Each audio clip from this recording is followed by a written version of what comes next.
Todo el mundo cree conocer el inicio de esta historia. Un joven pastor beduino busca una cabra perdida en 1947. Lanza una piedra dentro de una cueva en los acantilados de Qumran y en lugar de oír un golpe seco contra la roca, oye cerámica rompiéndose en la oscuridad. Entra. Ve tinajas altas, algunas vacías, otras cerradas todavía. Dentro, cuero envejecido, telas de lino, escritura antigua. Así nacía el hallazgo arqueológico más célebre del siglo XX. Pero la parte verdaderamente inquietante no fue el descubrimiento. Fue la explicación que vino después. Durante décadas, la versión oficial sonó convincente. Los rollos del Mar Muerto habrían pertenecido, en gran medida, a una comunidad judía aislada cerca de Qumran, identificada por muchos investigadores con los esenios descritos por Flavio Josefo y Plinio el Viejo. Un grupo austero, apartado del mundo, disciplinado, obsesionado con la pureza, copiando y guardando sus propios textos en 11 cuevas junto al mar más salado del planeta. Cerrado el caso.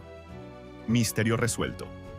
Y sin embargo, cuanto más se miraban los rollos, más difícil era creer que una sola comunidad pudiera explicar todo lo que había aparecido allí. Pensemos un momento en las cifras, porque ahí empieza la incomodidad.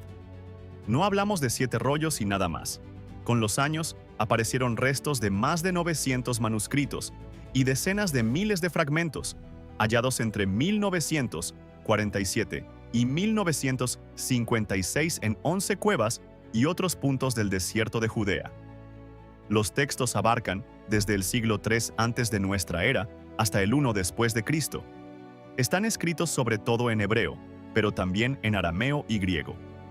Unos son bíblicos, otros son himnos, comentarios, reglas comunitarias, calendarios, textos legales. Si todo eso salió de una sola biblioteca cerrada, entonces esa biblioteca no se parecía a ninguna otra de la antigüedad. Parecía más bien un cruce de mundos. Y aquí aparece el primer problema serio. La teoría de la comunidad única exige coherencia, exige una voz reconocible, exige hábitos estables, materiales parecidos, una línea de transmisión relativamente clara. Pero los rollos ofrecen otra cosa: manuscritos bellamente trazados junto a otros toscos, copias largas junto a copias cortas, orden distinto en algunos libros, variantes que no parecen simples errores de escriba. Incluso el célebre Salterio de Qumran presenta salmos en una secuencia no canónica y con diferencias de detalle. No suena a una colección uniforme. Suena a una memoria reunida desde varios lugares, o al menos desde varias manos, en tiempos distintos. Si este tipo de historias te atrapa, quédate hasta el final de esta parte, porque el detalle que empezó a desarmar toda la narrativa no estaba en una palabra difícil de traducir, ni en una fecha debatida por especialistas. Estaba delante de todos, desde el principio, y aún así casi nadie lo miró de la manera correcta. Imagina la escena completa. El borde noroeste del Mar Muerto, montañas desnudas, caliza quebrada. Una luz blanca, casi inmóvil, cayendo sobre terrazas de polvo. Jerusalén queda a unos 15 millas hacia el oeste, pero aquí el paisaje se desploma hacia el punto más bajo de la tierra. El aire es seco, duro, casi sin misericordia. Ese clima ayudó a preservar materiales que en otro lugar se habrían deshecho hace siglos. Por eso, cuando los primeros rollos llegaron a manos del anticuario Kando y después del profesor Eliezer Lipa Sukenik, la sensación no fue la de encontrar simples reliquias, sino la de asomarse a un tiempo sellado. Sukenik escribió en su diario que sus manos temblaban al desenvolver uno de ellos. No es una imagen literaria, es la reacción de alguien que siente que está leyendo algo que nadie había leído en más de 2000 años. Y eso ayuda a entender por qué tantos aceptaron tan rápido una explicación total. Cuando aparece un hallazgo tan descomunal, la mente busca orden. Busca una sola llave para abrir todas las puertas. Los esenios parecían esa llave. Había textos con normas estrictas, visiones apocalípticas, calendarios propios, críticas al sacerdocio oficial. Había además una ruina cercana, Qumran, excavada por Roland DeVoe y Gerald Lancaster Harding a partir de 1949. Había tinajas similares en el asentamiento y en las cuevas. Todo parecía alinearse, pero parecer no siempre significa demostrar. Y con el paso del tiempo, esa certeza comenzó a desgastarse. Los propios expertos lo admitieron de formas distintas. La pregunta no era solo quién escondió los rollos. La pregunta era si quienes vivían cerca de las cuevas fueron realmente quienes los produjeron. Porque una cosa es almacenar. Otra muy distinta es escribir, copiar, corregir y preservar durante generaciones una colección tan amplia y tan desigual. Y cuanto más avanzaban la paleografía, la lingüística y la datación por carbono, más difícil resultaba sostener una imagen demasiado limpia. Los rollos empezaron a parecer menos la biblioteca privada de un grupo y más el rastro material de un mundo judío mucho más diverso de lo que se había querido creer. Hay un ejemplo especialmente perturbador. Algunos libros bíblicos no aparecen en una sola forma, aparecen en varias. Jeremías, por ejemplo, circulaba con diferencias reales de extensión y organización. Eso no encaja bien con la idea tranquila de un texto fijo, intocable, ya cerrado para todos. Según varios investigadores, lo que se ve en Qumrán refleja una etapa en la que las escrituras todavía convivían con una pluralidad textual mucho mayor que la que conocerían siglos después. Para una audiencia moderna, acostumbrada a imaginar que lo sagrado siempre llega con bordes definidos, esa posibilidad es incómoda. Pero también explica por qué estos fragmentos siguen provocando debate 70 años después de salir de la arena. Y entonces apareció una grieta aún más extraña. No una grieta en la tinta, no en la gramática, no en la traducción. Una grieta física. Algo que estaba en la superficie de los rollos y, sin embargo, había pasado a segundo plano durante décadas. Los especialistas habían leído letras, columnas, estilos de escritura, fórmulas sagradas. Pero había una pregunta más simple, casi incómodamente simple, que seguía esperando en silencio.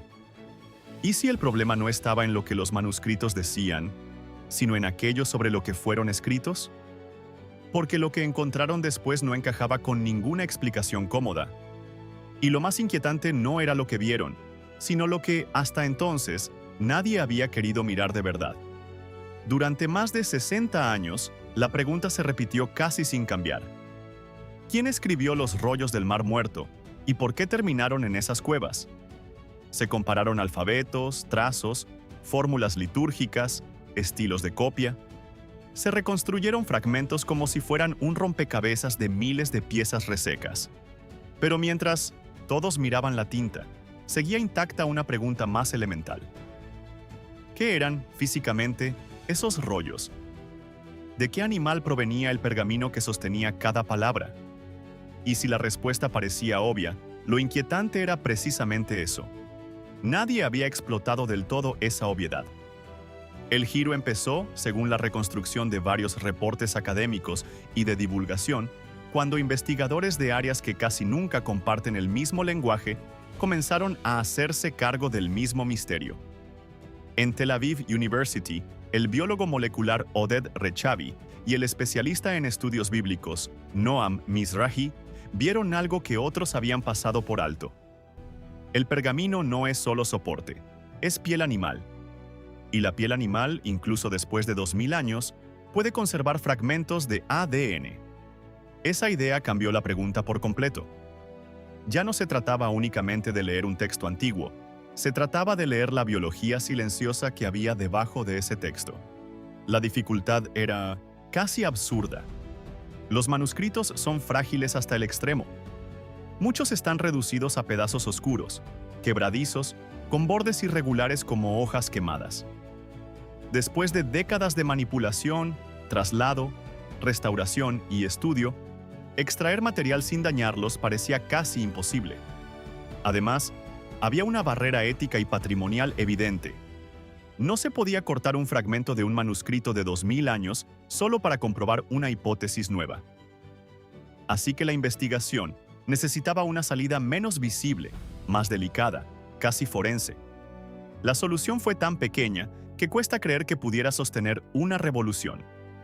Los expertos del Israel Antiquities Authority proporcionaron muestras mínimas, a veces apenas polvo del reverso no inscrito de ciertos fragmentos. Polvo, restos microscópicos desprendidos del pergamino, casi nada. Pero en ese casi nada podía sobrevivir la firma genética del animal original. Durante 7 años, el equipo trabajó con ese material junto con especialistas de Uppsala University y Weill Cornell Medicine. En Suecia, bajo condiciones de paleogenómica, la extracción se hizo en laboratorios preparados para ADN antiguo, flujo de aire controlado, esterilización ultravioleta, ropa protectora completa. Porque había un enemigo constante flotando sobre cada muestra, la contaminación humana. Y esa amenaza no era menor.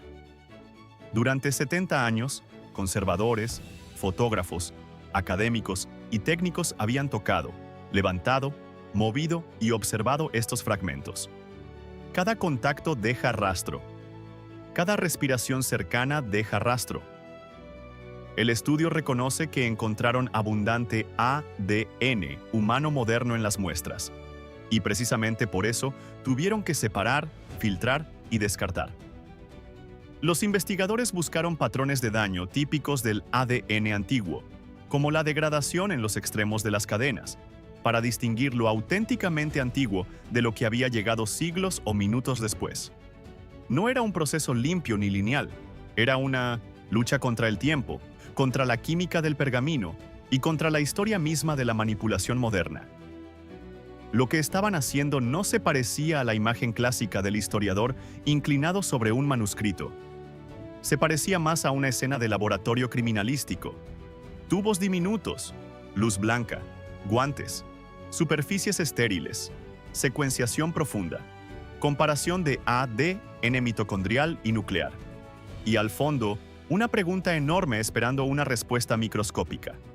Si 2 fragmentos procedían de animales distintos, o incluso de especies distintas, ¿seguía siendo razonable asumir que pertenecían al mismo entorno de producción?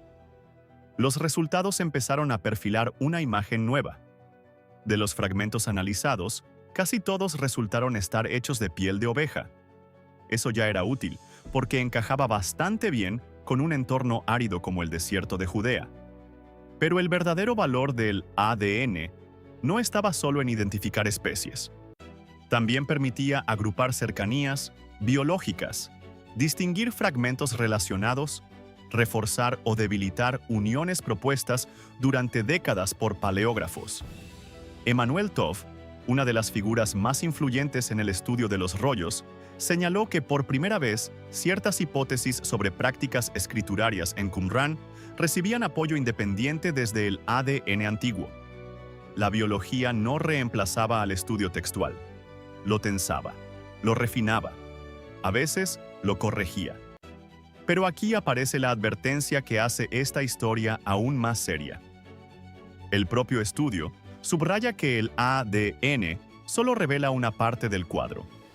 Un rollo podía estar compuesto por varias hojas, no necesariamente del mismo animal. El proceso de fabricar cuero podía introducir materiales orgánicos ajenos. Y, sobre todo, el ADN del pergamino no dice por sí solo dónde fue escrito el texto. Dice de dónde pudo venir la piel.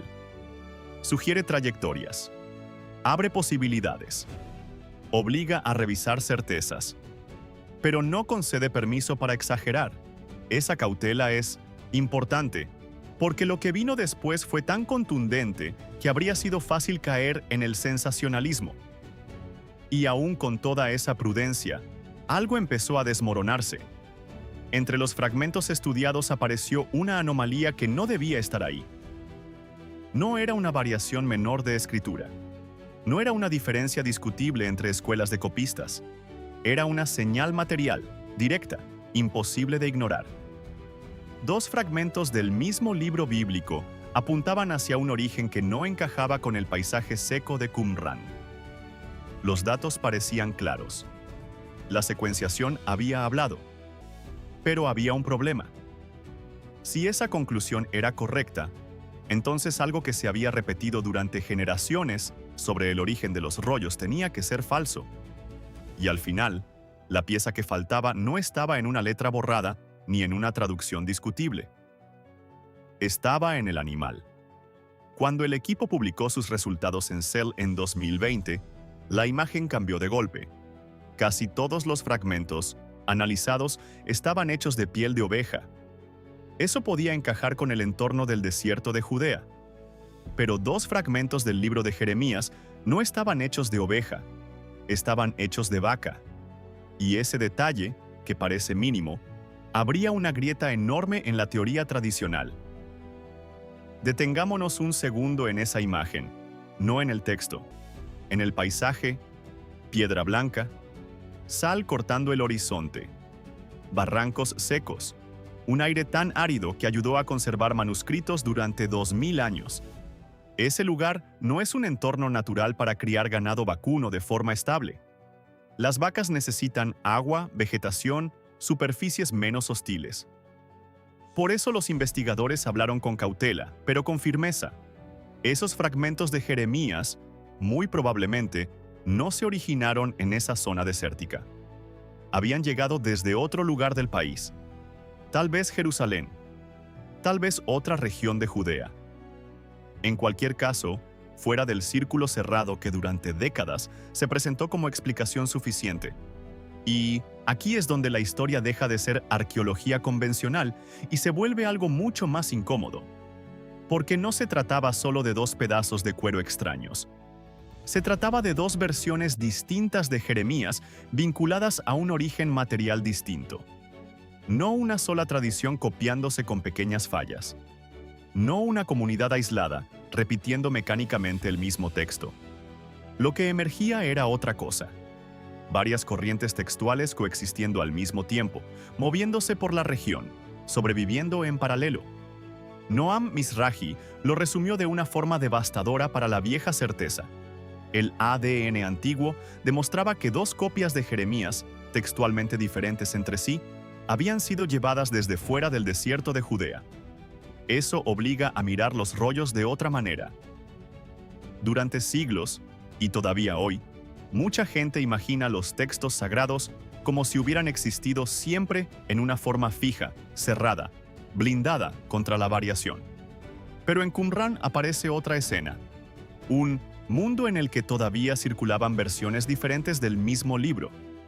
Un mundo donde la autoridad de un texto no dependía necesariamente de que cada palabra coincidiera de manera absoluta con otra copia lejana.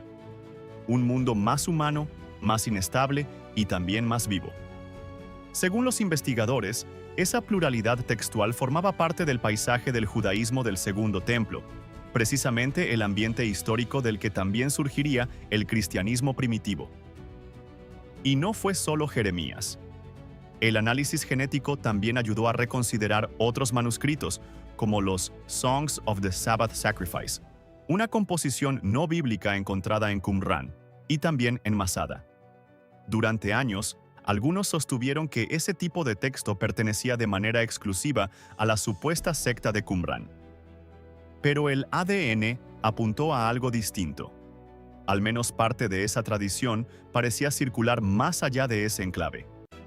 Como si los rollos no fueran los restos inmóviles de una sola comunidad, sino los hilos rotos de una red mucho más amplia. Ideas compartidas, copias transportadas, textos conservados en distintos puntos por personas distintas, en tiempos de tensión y desplazamiento. Eso también cambia la pregunta sobre las cuevas. Tal vez Qumran no fue, al menos no siempre, el gran escritorio donde todo se escribió. Tal vez fue algo más inquietante y más lógico a la vez. Un lugar de resguardo, un depósito, un refugio para textos que venían de trayectorias diferentes. La tradición judía otorgaba un carácter especial a escritos que contenían el nombre divino. No se destruían sin más, se preservaban. Y en tiempos de crisis, sobre todo bajo la presión romana del siglo I, esconder textos sagrados en cuevas del desierto no suena a gesto extraño. Suena a urgencia. Suena a supervivencia. Ahora bien, hay una última precaución que hace esta revelación todavía más sólida. El propio estudio reconoce sus límites. El ADN del pergamino no puede decir por sí solo dónde fue escrito cada texto. Puede hablar del animal y de la piel. Puede sugerir procedencias, afinidades, desplazamientos. Puede corregir ensamblajes erróneos y debilitar teorías demasiado simples. Pero no reemplaza ni a la filología, ni a la arqueología, ni al análisis histórico. Lo que hace es algo más valioso.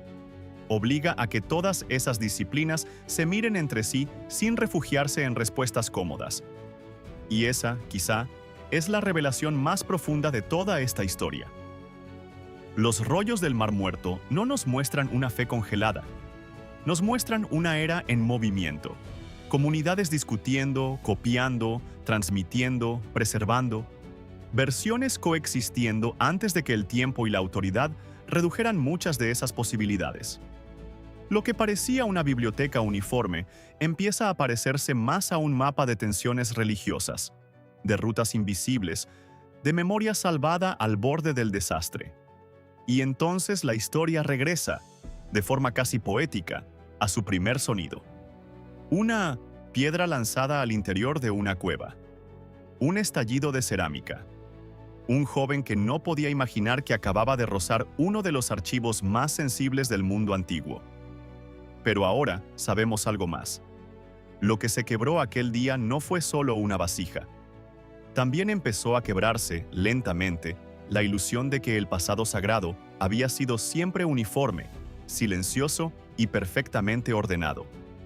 Si esta historia te hizo mirar de otra forma algo que creías resuelto, piensa en cuántos otros secretos siguen escondidos en objetos que ya damos por entendidos. Y dime en los comentarios algo personal. Si hubieras vivido en ese tiempo, ¿habrías protegido un texto aunque supieras que no coincidía palabra por palabra con otro considerado sagrado? Si quieres más historias como esta, donde la ciencia obliga a releer el pasado con más honestidad, suscríbete. Porque a veces lo enterrado no desaparece. Solo espera a que alguien haga la pregunta correcta.